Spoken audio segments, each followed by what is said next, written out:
Good morning, students. Today's our topic is training environment. ഇപ്പോൾ കുറച്ച് ക്ലാസ്സുകളായിട്ട് നമ്മൾ പഠിച്ചുകൊണ്ടിരുന്ന ടോപ്പിക്കാണ് ട്രെയിനിങ് അല്ലേ. ട്രെയിനിങ്ങിൻ്റെ meaning, definition, objectives, need and essentials, types, methods ഇതൊക്കെ നമ്മൾ കഴിഞ്ഞു. Then next training environment. What you mean by training environment? Environment എന്നുള്ള ടേം നമ്മൾ ഒരുപാട് കേട്ടിട്ടുള്ളതാണ് അല്ലേ. എൻവിയോൺമെൻറ്റ്സ് മീൻസ് സറൗണ്ടിങ്സ് ആണ് അല്ലേ. അപ്പോൾ അവിടെ അത് തന്നെയാണ്. Do you mean by training environment എന്ന് ചോദിച്ചു കഴിഞ്ഞാൽ ദ സറൗണ്ടിങ്സ് ഓഫ് ട്രെയിനിങ് ആണ്. അപ്പോൾ എന്താ നോക്കാം, കൃത്യമായിട്ട് ഇവിടെ പറയുന്നുണ്ട്. Training environment. A training environment is a workplace or educational setting designed to assist individuals in gaining work-related skills or competencies. കൃത്യമായിട്ട് മനസ്സിലാക്കി പഠിക്കുക. A training environment is a workplace or educational setting. Is a workplace or educational setting designed to assist individuals in gaining work related skill or competencies. Work related ആയിട്ടുള്ള സ്കിൽസോ കോമ്പിറ്റൻസീസോ gain ചെയ്യാൻ വേണ്ടി ഇൻഡിവിജ്വൽസിനെ assist ചെയ്യുന്ന workplace or educational settings, അതാണെന്ത് training environment. ഒന്നുമില്ല, ചുരുക്കി പറഞ്ഞു കഴിഞ്ഞാൽ ട്രെയിനിങ് നേടാൻ ആളുകളെ സഹായിക്കുന്ന എൻവിയോൺമെൻ്റ് ആണെന്ത് training environment. The physical environment in which training is conducted can have A significant impact on the effectiveness of the training. So an organization should establish a proper environment before starting training process. അപ്പോൾ physical environment എന്ന് പറഞ്ഞാൽ നമ്മൾ ട്രെയിനിങ്ങിന് നമ്മൾ ഇരിക്കുകയോ അല്ലെങ്കിൽ work ചെയ്യുകയോ എന്ത് ചെയ്യുകയാണെങ്കിൽ അവിടെ ഉണ്ടാകുന്ന ഒരു ഫിസിക്കലായിട്ടുള്ള കാലാവസ്ഥ, അത് ഒരു ഓർഗനൈസേഷൻ്റെ ട്രെയിനിങ്ങിനെ അല്ലെങ്കിൽ ട്രെയിനീസിനെ വളരെ കൂടുതലായിട്ട് എഫക്റ്റ് ചെയ്യുന്നുണ്ട്. അപ്പോൾ ശരി, നല്ലൊരു സ്വസ്ഥമായിട്ടുള്ളൊരു സ്ഥലത്താണ് ട്രെയിനിങ് വർക്കാവുള്ളൂ. അപ്പോൾ ആ ഫിസിക്കൽ എൻവിയോൺമെൻറ്റ്, നല്ലൊരു ഫിസിക്കൽ എൻവിയോൺമെൻറ്റ് എസ്റ്റാബ്ലിഷ് ചെയ്യുക എന്നുള്ളത് ഓരോ ഓർഗനൈസേഷൻ്റെയും കടമയാണ്. അപ്പോൾ ഫിസിക്കൽ എൻവിയോൺമെൻറ്റ് എപ്പോഴും നമുക്കറിയാം അല്ലേ, ഒരു പഠിക്കാൻ ഒരു ലേണിങ്ങിന് ഒരു പറ്റിയ ഒരു എൻവിയോൺമെൻറ്റിൽ മാത്രമേ നമുക്ക് ലേൺ ചെയ്യാൻ പറ്റൂ. ഒരുപാട് ഡിസ്റ്റർബൻസ് ഉള്ളൊരു സ്ഥലത്ത് നിന്ന് നമുക്ക് പഠിക്കാൻ പറ്റില്ല അല്ലേ. അപ്പോൾ ഫിസിക്കൽ എൻവിയോൺമെൻറ്റ് ഒരുക്കി കൊടുക്കുക എന്നുള്ളത് ഒരു ഓർഗനൈസേഷൻ്റെ കടമയാണ്. Likewise, necessary steps are to be taken to reduce anxiety and stress in the training environment. Physical environment മാത്രം പോരാ, അതുപോലെ തന്നെ എന്തിനുള്ള സ്റ്റെപ്പുകൾ കൂടി എടുക്കണം. To reduce the stress and strain, anxiety and stress in the training environment. ഒരുപാട് സ്ട്രെസ്സും സ്ട്രെയിനും ആങ്സൈറ്റിയും ഒക്കെ ഉള്ള ഒരു എൻവയോൺമെൻറ്റിൽ ഒരാൾക്കും പഠിക്കാൻ പറ്റില്ല. കുറച്ച് സ്ട്രെസ്സും സ്ട്രെയിനൊക്കെ നല്ലതാണ്, അത് പഠനത്തെ മോട്ടിവേറ്റ് ചെയ്യുന്നു അല്ലേ. പക്ഷെ ഒരുപാടായി കഴിഞ്ഞാൽ അത് പഠനത്തെ നെഗറ്റീവായിട്ടാണ് എഫക്റ്റ് ചെയ്യുക. അതുകൊണ്ട് തന്നെ ഓർഗനൈസേഷൻ എപ്പോഴും എന്തിനു ശ്രമിക്കണം? Try to reduce anxiety and stress in the training environment. അപ്പോൾ നല്ലൊരു ഫിസിക്കൽ എൻവയോൺമെൻറ്റ് ക്രിയേറ്റ് ചെയ്യണം. അതുപോലെ തന്നെ ഒരു ഫിസിക്കൽ മാത്രം പോരാ, സൈക്കോളജിക്കൽ ആൻഡ് മെൻ്റൽ ആയിട്ടുള്ളൊരു സപ്പോർട്ടും കൂടെ കൊടുക്കണം. അപ്പോൾ ഫിസിക്കൽ എൻവയോൺമെൻറ്റും അതോടൊപ്പം തന്നെ മെൻ്റൽ എൻവയോൺമെൻറ്റും ക്രിയേറ്റ് ചെയ്യണം organisation. Facilities and materials available at the training venue fall into two groups, the essential and optional. അപ്പോൾ ഓർഗനൈസേഷനിലെ ട്രെയിനിങ് വെന്യൂവിലുള്ള ഫെസിലിറ്റീസ് ആൻഡ് മെറ്റീരിയൽസിനെ നമുക്ക് രണ്ട് കാറ്റഗറി ആയിട്ട് ഡിവൈഡ് ചെയ്യാം. Essential materials and optional materials. പേരിൽ തന്നെ ഉണ്ട്. എസെൻഷ്യൽ എന്ന് പറഞ്ഞാൽ എന്താണ്? എസെൻഷ്യൽ എന്ന് പറഞ്ഞാൽ ഒഴിച്ചുകൂടാൻ പറ്റാത്തതാണ് അല്ലേ. അപ്പോൾ essential means without which training cannot proceed. അതില്ലാതെ ഒരിക്കലും ട്രെയിനിങ് നടക്കില്ല. അതാണെന്ത് എസെൻഷ്യൽസ്. ദെൻ ഓപ്ഷണൽ എന്ന് പറഞ്ഞാൽ എന്താണ്? അതില്ലാതെയും ട്രെയിനിങ് നടത്തുകയൊക്കെ ചെയ്യാം, പക്ഷേ which may improve training presentation. ട്രെയിനിങ്ങിൻ്റെ പ്രസൻറ്റേഷൻ ഇമ്പ്രൂവ് ചെയ്യണമെങ്കിൽ അത് വേണം. അപ്പോൾ അതായത് വലിയ പ്രൊജക്ടർ, ബ്ലാക്ക് ബോർഡ് അല്ലെങ്കിൽ ട്രെയിനിങ് എയ്ഡ്സ് ഒക്കെ അല്ലേ.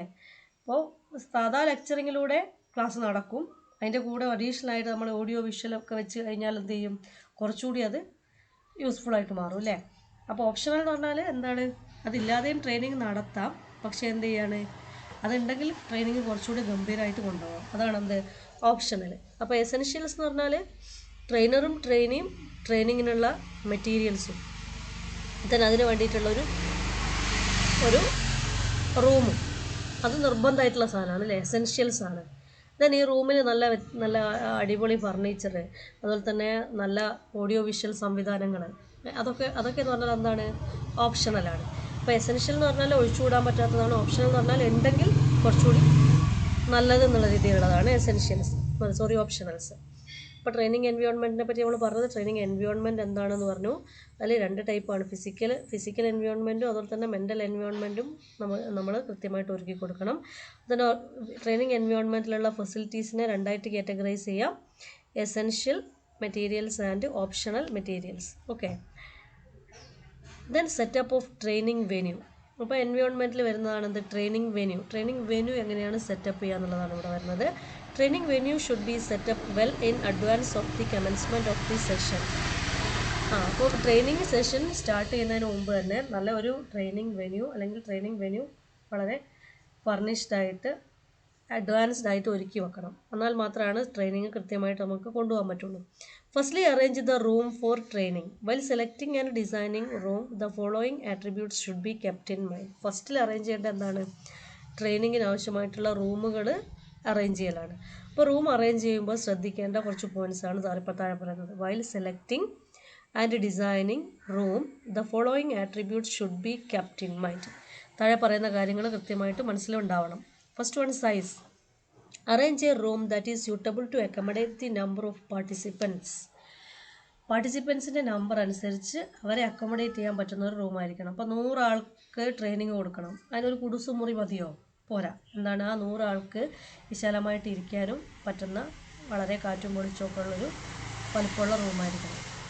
ഇനി 10 ആൾക്ക് അത്ര വലിയ റൂമിൻ്റെ ആവശ്യമുണ്ടോ? ഇല്ല.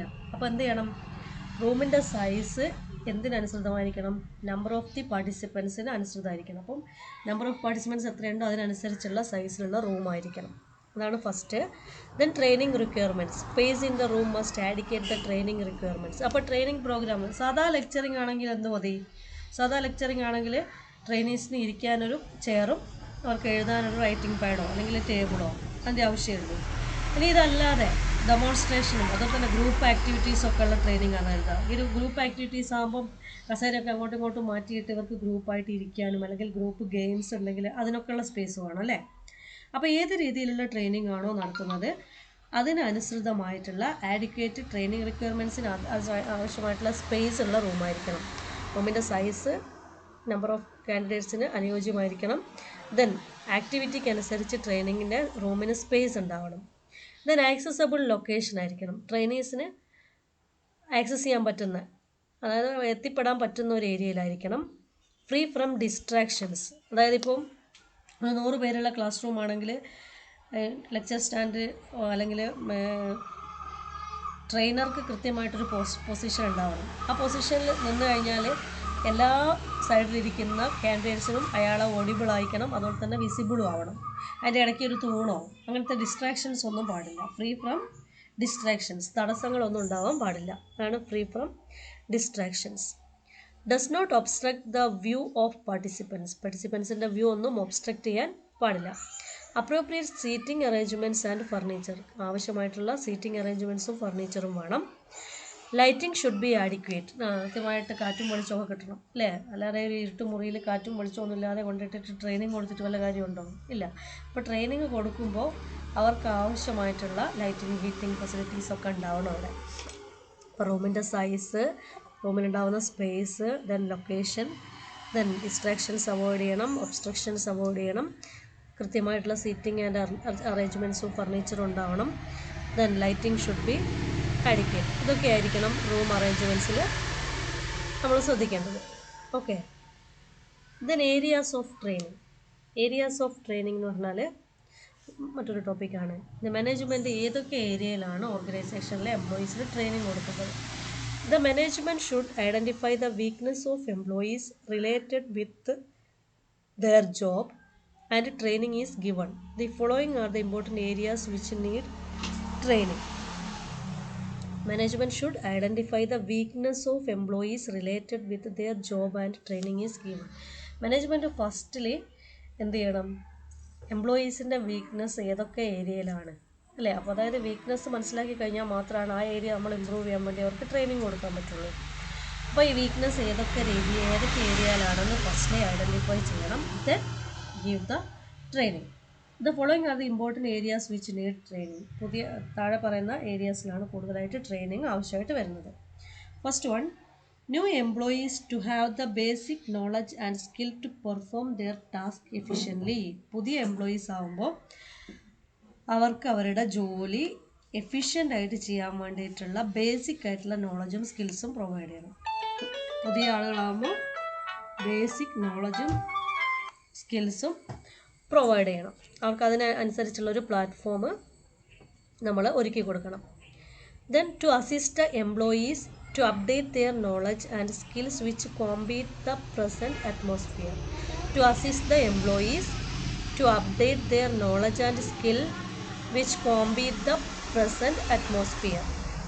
Employees to update their knowledge and skill which compete the present atmosphere. ഇപ്പോൾ എക്സിസ്റ്റിംഗ് എംപ്ലോയീസ് ആകുമ്പോൾ പുതിയ ടെക്നോളജീസും കാര്യങ്ങളൊക്കെ വരുമ്പോൾ അതിനോട് കോമ്പീറ്റ് ചെയ്യാൻ പറ്റുന്ന രീതിയിലുള്ള നോളജ് അവർക്ക് പ്രൊവൈഡ് ചെയ്യണം. നമ്മൾ മുമ്പേ നീഡ്സിൽ പറഞ്ഞ കാര്യങ്ങളാണ്.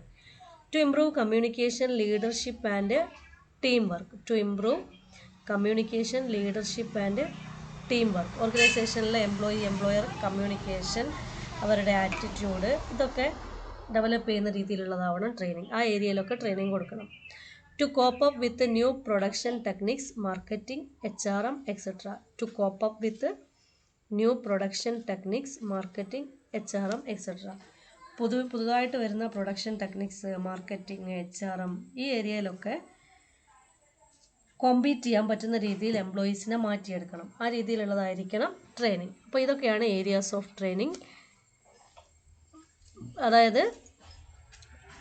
വീക്ക്നെസ് ഐഡൻറ്റിഫൈ ചെയ്യണം, അതുപോലെ തന്നെ ബേസിക് ആയിട്ടുള്ള നോളജും സ്കിൽസും പ്രൊവൈഡ് ചെയ്യണം. ദെൻ എംപ്ലോയീസിനെ നോളജ് അപ്ഡേറ്റ് ചെയ്തുകൊണ്ടിരിക്കണം. ദെൻ കമ്മ്യൂണിക്കേഷൻ, ലീഡർഷിപ്പ്, ടീം വർക്ക്, ആ ഏരിയയിലൊക്കെ ട്രെയിനിങ് കൊടുക്കണം. To cope up with the new production techniques, marketing, HRM, etcetera. അത്ര മതി തോന്നുന്നു അല്ലേ എന്ന്. അപ്പോൾ നല്ല കുറച്ച് ഒന്ന് മനസ്സിലാക്കിയെടുക്കാൻ കുറച്ച് ബുദ്ധിമുട്ടുണ്ട് തോന്നുമെങ്കിലും കുഴപ്പമില്ല. ഞാൻ വളരെ കുറച്ച് കണ്ടൻറ്റ് മാത്രമേ ഉൾപ്പെടുത്തിയിട്ടുള്ളൂ. അപ്പോൾ നമ്മൾ പറഞ്ഞത് ഇവിടെ ട്രെയിനിങ് എൻവയോൺമെൻറ്റിനെ കുറിച്ചാണ്. ട്രെയിനിങ് എൻവയോൺമെൻറ്റ് ഏതൊക്കെ ടൈപ്പിലുള്ളതാണെന്നൊക്കെ പറഞ്ഞു. ദെൻ ട്രെയിനിങ് വെന്യൂ ഏത് രീതിയിൽ സെറ്റ് ചെയ്യണം, റൂം അറേഞ്ച്മെൻറ്റ്സ് ചെയ്യുമ്പോൾ എന്തൊക്കെ കാര്യങ്ങൾ ശ്രദ്ധിക്കണം, ദെൻ ഏതൊക്കെ ഏരിയയിലാണ് ട്രെയിനിങ് കൊടുക്കേണ്ടത്, ഇത്രയും കാര്യങ്ങളാണുള്ളത്. Okay, thank you.